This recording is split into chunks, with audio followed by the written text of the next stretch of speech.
ലോക്സഭാ തെരഞ്ഞെടുപ്പിൽ കോൺഗ്രസിനുണ്ടായ നേട്ടം അതിനെ മുന്നിൽ വെച്ചുകൊണ്ട് അടുത്ത നിയമസഭാ തെരഞ്ഞെടുപ്പ് ലക്ഷ്യമിട്ട് അവർ കളത്തിലേക്ക് ഇറങ്ങുകയാണ്.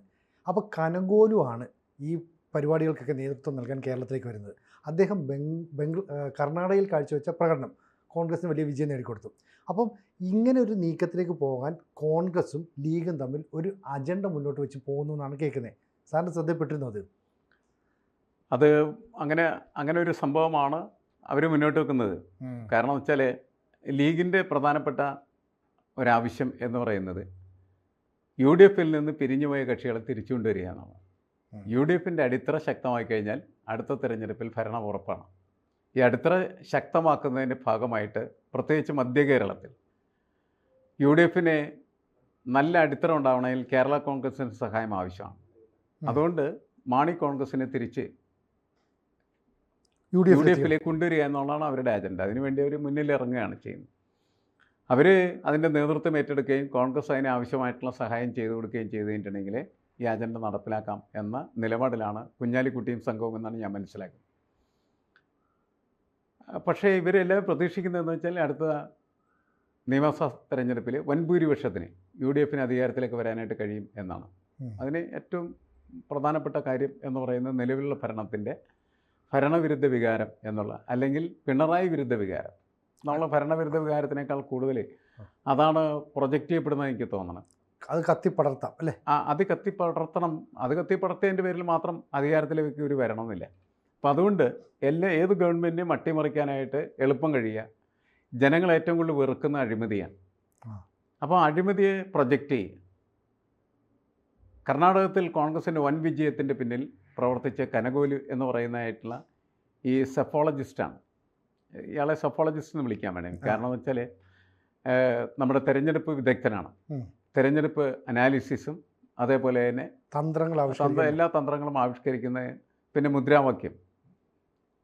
ഇപ്പോൾ കഴിഞ്ഞ തെരഞ്ഞെടുപ്പിലെ ഒരു മുദ്രാവാക്യം എന്ന് പറഞ്ഞിട്ടുണ്ടെങ്കിൽ LDFിൻ്റെ മുദ്രാവാക്യമാണ് കഴിഞ്ഞ തെരഞ്ഞെടുപ്പിൽ എന്ത് ചെയ്ത് എനിക്കൊന്ന് നല്ല പ്രചാരം നേടിയിരുന്നു.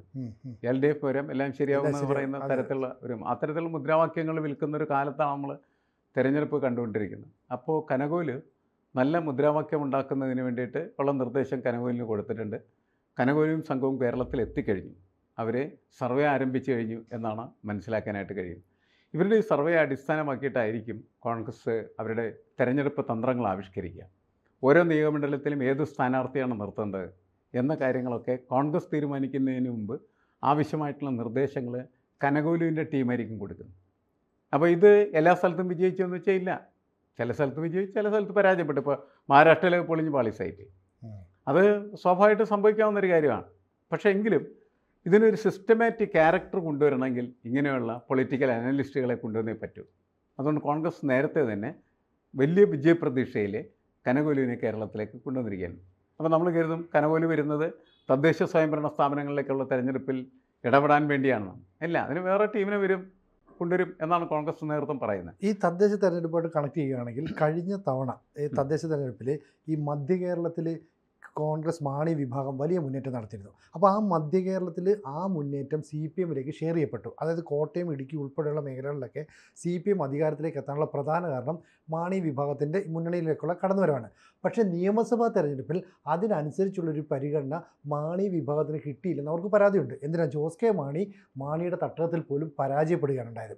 ആ ഒരു സ്ഥിതിക്ക് മുസ്ലിം ലീഗും കോൺഗ്രസും കൂടെ വന്ന് വിളിച്ചാൽ ഈ പറയുന്ന മാണി വിഭാഗം UDFിലേക്ക് വരുമെന്ന് നമുക്ക് പ്രതീക്ഷിക്കാൻ പറ്റുമോ?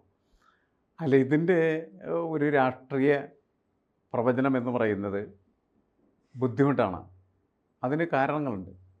ഇപ്പോൾ ജോസ് കെ മാണി എങ്ങനെ പെട്ടെന്ന് തിരിച്ച് UDFിലേക്ക് പോകും എന്ന് ചോദിച്ചാൽ എളുപ്പമല്ല എന്നാണ് നമ്മൾ മനസ്സിലാക്കേണ്ടത്. അതിൻ്റെ കാരണം കോൺഗ്രസിൽ മുസ്ലിം ലീഗിലും അർപ്പിക്കുന്ന വിശ്വാസത്തേക്കാൾ കൂടുതൽ വിശ്വാസം ജോസ് കെ മാണി പിണറായി വിജയനിൽ അർപ്പിക്കുന്നുണ്ട്. അത് പിണറായി വിജയൻ എന്ന് പറയുന്നതായിട്ടുള്ള പൊളിറ്റിക്കൽ ലീഡറുടെ കപ്പാസിറ്റി തന്നെയാണ്. നമ്മൾ പല കാര്യങ്ങളും പിണറായി എതിർക്കുമെങ്കിൽ പോലും ഈ വിശ്വാസയുടെ കാര്യത്തിലും അതിൻ്റെ ഒരു ഡിപ്പെൻഡൻസിയുടെ കാര്യത്തിലും അതിൻ്റെ ക്രെഡിബിലിറ്റിയുടെ കാര്യത്തിലും പിണറായി എന്ന് പറയുന്നത് ഇങ്ങനെ ഉരുക്ക് പോലെ പാറ പോലെ നിൽക്കുന്നൊരു മനുഷ്യനാണ്. ഇപ്പോൾ ഒരിക്കൽ അദ്ദേഹം പറഞ്ഞത് അയാളെ കൊണ്ട് തിരുത്തിക്കാനായിട്ട് ആർക്കും പറ്റില്ല എന്ന് പല കാര്യങ്ങളിലും തെളിയിച്ചാണ്. കാരണം പരമാറി എന്ന് പറഞ്ഞാൽ തിരിച്ചില്ല, നികഷ്ടജീവി തിരുത്തിയില്ല. ഇപ്പോൾ ഷർട്ടഴിക്കുന്ന കാര്യം പറഞ്ഞു. അതും അയാൾ തിരുത്താൻ പോകുന്നില്ല. തിരുത്തുമെന്ന് ആളുകളിങ്ങനെ പറഞ്ഞുകൊണ്ട് നടക്കുന്നു മാത്രമേ ഉള്ളൂ. പക്ഷെ മാറ്റില്ല. അപ്പോൾ പിണറായി തിരുത്തുന്ന പ്രശ്നമില്ല. അതുപോലെ തന്നെ പിണറായി ഒരു ഒരു രാഷ്ട്രീയ പാർട്ടിക്ക് ഒരു ഉറപ്പ് കൊടുത്താൽ ആ ഉറപ്പ് പാലിക്കപ്പെട്ടിരിക്കും. ഇപ്പോൾ കേരള കോൺഗ്രസ്സിന് അത് കൃത്യമായിട്ട് അനുഭവത്തിലൂടെ അറിയാവുന്നൊരു കാര്യമാണ്. എന്ത് അവരോട് പറഞ്ഞിട്ടുണ്ടോ അത് നടപ്പാക്കിയിട്ടുണ്ട്. അതിലൊരു വീഴ്ചയും വരുന്ന പ്രശ്നമില്ല. അത്രയും ക്രെഡിബിലിറ്റി എന്ന് പറയുന്നത് യു ഡി എഫിന് ഇല്ല. ശരിക്കും യു ഡി എഫിന് ഇപ്പോൾ നമുക്കറിയാം, വാര്യർ പുറത്തിങ്ങനെ ചുറ്റിപ്പിറ്റി നടക്കുകയാണ്. വാര്യർക്ക് കൊടുക്കാം എന്ന് പറഞ്ഞ സ്ഥാനം കൊടുക്കാൻ കഴിയാത്ത സ്ഥിതിയിലേക്ക് കോൺഗ്രസ് കോൺഗ്രസ് സി പി എമ്മിനകത്ത് പ്രശ്നമില്ല. CPM വന്നു കഴിഞ്ഞാൽ വാഗ്ദാനം ചെയ്തിട്ടുണ്ടെങ്കിൽ നടപ്പാക്കി. എന്താണോ വാഗ്ദാനം ചെയ്ത് നടപ്പാക്കിയിരിക്കും. പക്ഷേ അവർ പറയാത്ത കാര്യമായിട്ട് അവർ ചെയ്യില്ല. ഇപ്പോൾ നമുക്ക് NCPയുടെ കാര്യം അറിയാം. അതെ, മന്ത്രി മാറ്റണ്ടെന്നാണ് CPM നിലപാട്. മാറ്റാൻ പറ്റില്ല. അതാണ് പ്രശ്നം. അപ്പോൾ CPM എന്ത് നിലപാടെടുക്കുന്നോ ആ നിലപാടിനെ കടുകെട്ടി ദൃഢതയുണ്ടെന്നുള്ളതാണ്. ഈ വിശ്വാസം UDF ഉണ്ടാക്കാൻ കഴിഞ്ഞാൽ മാത്രമാണ് ജോസ് കെ മാണിയെ ഇടതുപക്ഷത്തു നിന്ന് വലിച്ചപ്പുറത്ത് കൊണ്ടുപോകാനായിട്ട് കഴിയുള്ളൂ. അല്ലെങ്കിൽ കഴിയില്ല എന്ന് തന്നെയാണ് ഞാൻ വിശ്വസിക്കുന്നത്. കാരണം അതൊരു പൊളിറ്റിക്കൽ ക്രെഡിബിലിറ്റിയുടെ പ്രോബ്ലമാണ്.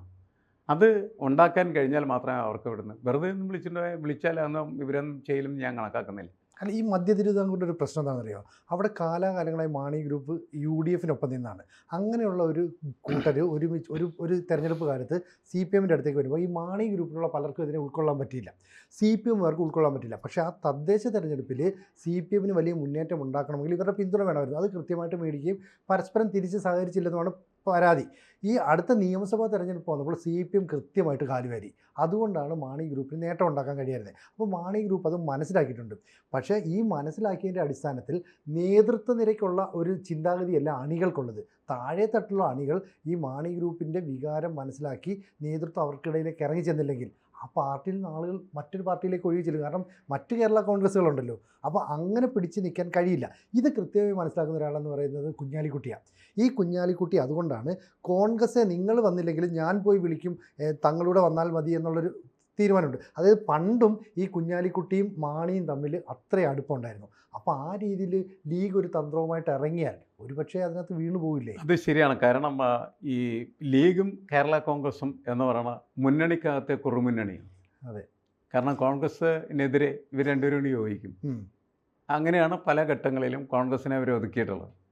ഇപ്പോഴും ലീഗിനെ സംബന്ധിച്ചിടത്തോളം വരാൻ പോകുന്ന തെരഞ്ഞെടുപ്പും ആ തെരഞ്ഞെടുപ്പിലെ വിജയവും അവരുടെ അധികാരം വളരെ ശക്തമായിട്ടുള്ള രീതിയിൽ ഉറപ്പിക്കുന്നതിനുള്ള ഒരു സംവിധാനമായിട്ട് അവർ മാറ്റിയെടുക്കും.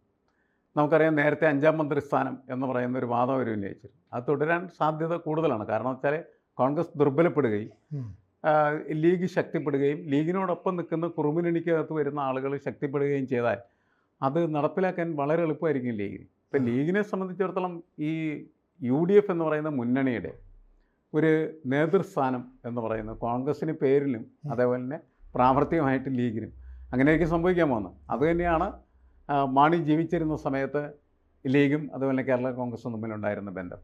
ആ ബന്ധം തകർന്നു പോയതുകൊണ്ട് കൂടിയാകാം ജോസ് കെ മാണി അപ്പുറത്തേക്ക് പോകുന്നതിന് ഇടയായെന്നാണ് എനിക്ക് തോന്നുന്നത്. ഇപ്പോഴും അവർക്ക് വീണ്ടും തിരിച്ചവരുടെ ബന്ധത്തിലേക്ക് എത്താനുള്ള സാധ്യതകൾ തള്ളിക്കളയാൻ പറ്റില്ല.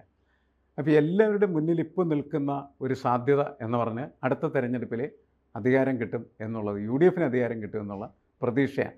ആ പ്രതീക്ഷ ഒരു വശത്ത് ഇവർക്ക് ദോഷം ചെയ്യുന്നുണ്ട്. കാരണം കോൺഗ്രസിൻ്റെ നേതാക്കൾ പരസ്പരം തമ്മിൽ തല്ലുന്നു. സമയമൊന്നും ആയിട്ടില്ല.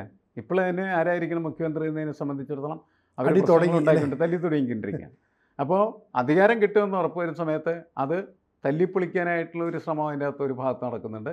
അധികാരം എങ്ങനെയെങ്കിലും തീവ്രമായിട്ട് പിടിച്ചെടുക്കണം എന്ന് പറയുന്ന ഒരു മുന്നേറ്റം മറ്റൊരു വശത്ത് നടക്കുന്നുണ്ട്. അത് ലീഗിൻ്റെ നേതൃത്വത്തിൽ നടക്കും. ഇപ്പോൾ ലീഗിനാണ് ഇതിൻ്റെ അകത്ത് കുറച്ച് ദീർഘവീക്ഷണത്തോടുള്ള സമീപനമുള്ളത്. അതുകൊണ്ട് ലീഗ് ഈ കനകോലി ഇങ്ങനെ വന്ന് ഇത്തരം കാര്യങ്ങളെല്ലാം ചെയ്യുന്നതിനിടയിൽ തന്നെ അവരുടെ അജണ്ട നടപ്പിലാക്കാനായിട്ടുള്ള ഒരു ശ്രമം വളരെ ശക്തമായിട്ട് അവർ മുന്നോട്ട് കൊണ്ടുപോകും എന്നാണ് എനിക്ക് തോന്നുന്നത്. കേരള കോൺഗ്രസ്സിന് കൂടുതൽ വാഗ്ദാനങ്ങൾ നൽകി അവരെ ഇടത് ജനാധിപത്യ മുന്നണിയിൽ നിന്ന് അടർത്തിയെടുത്ത് കൊണ്ടുപോകുക. നേരത്തെ സിനുജി പറഞ്ഞ കാര്യം വളരെ പ്രസക്തമാണ്. എന്താണെന്ന് വെച്ചാൽ ഇതിൻ്റെ ഇടയിൽ നേതൃത്വം തമ്മിൽ വളരെ സൗഹാർദ്ദമുണ്ട്. അവർ കെട്ടിപ്പിടിക്കും, ഉമ്മ വെക്കും. പക്ഷേ അണികൾ ഒരിക്കലും അങ്ങനെ ലയിച്ച് ചേരുന്നില്ല. അവിടെ സംഘർഷം നിലനിൽക്കുകയാണ്. അതുകൊണ്ടാണ് CPM മുതൽ കേരള കോൺഗ്രസ് മുതൽ അടി എപ്പോഴും നടന്നുകൊണ്ടിരിക്കുന്നത്. പല മുനിസിപ്പാലിറ്റിയിലൊക്കെ പലവട്ടം നമ്മളത് കണ്ടതാണ്. അപ്പോൾ അതുകൊണ്ട് ഈ താഴെത്തട്ടിലെ അണികളുടെ ഇടയ്ക്ക് ആ ഒരു ബന്ധം ദൃഢമാക്കിയെടുക്കുന്ന പ്രവർത്തനത്തിലേക്ക് CPM മാറിയില്ലെങ്കിൽ CPM-ന് വേണമെങ്കിൽ കേരള കോൺഗ്രസ് മാണി ഗ്രൂപ്പിനെ നഷ്ടപ്പെടാം. എന്തായാലും ടീം കനകോലുവിൻ്റെ സ്ട്രാറ്റജി എന്താണെന്ന് നമുക്ക് കാത്തിരുന്ന് അതെ, കാണാം. തീർച്ചയായും.